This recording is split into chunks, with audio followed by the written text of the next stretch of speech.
Hello student, बाबा Indradev girls educational institute के online classes में आपका स्वागत है।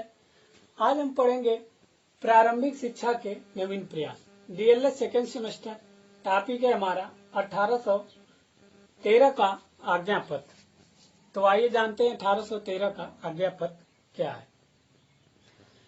देखिए, जैसे पिछले वीडियो में पढ़ा गया था कि ईस्ट इंडिया कंपनी के पदाधिकारियों द्वारा भारत में विभिन्न प्रकार के कॉलेजों की स्थापना हुई। उसके बाद एक प्रस्ताव बना कि क्यों न भारतीय शिक्षा को बढ़ाया जाए। तो उसने एक प्रस्ताव ब्रिटिश संसद में 1793 को ब्रिटिश संसद में प्रस्ताव दिया, लेकिन ब्रिटिश संसद द्वारा उस प्रस्ताव को अस्वीकार कर दिया।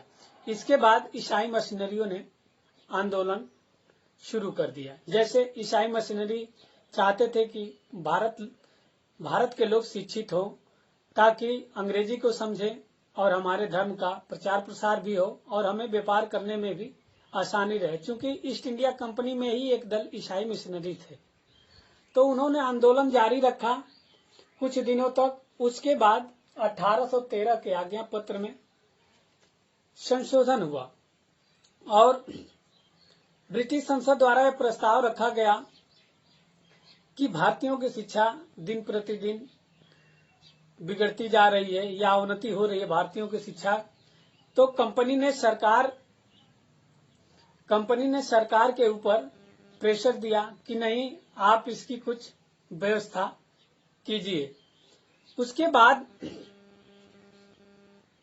आज्ञा पत्र में 1813 के आज्ञा पत्र में ब्रिटिश संसद द्वारा कुछ संशोधन किया गया और जो भारतीयों की शिक्षा जो देने का जिम्मा था वो सरकार अपने ऊपर ली और उसके बाद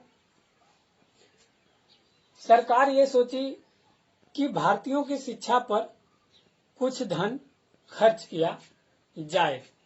फिर उन्होंने अपनी बैठक में भारतीयों की शिक्षा पर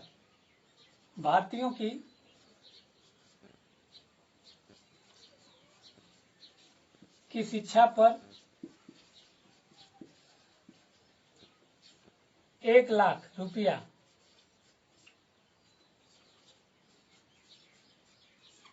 प्रतिवर्ष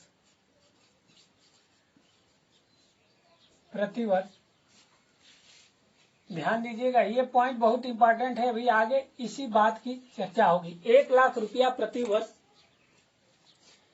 प्रस्तावित किया, लेकिन 1 लाख रुपया प्रस्तावित तो कर दी सरकार ने भारतीयों की शिक्षा के लिए, लेकिन ये रुपया किस पर खर्च किया जाए।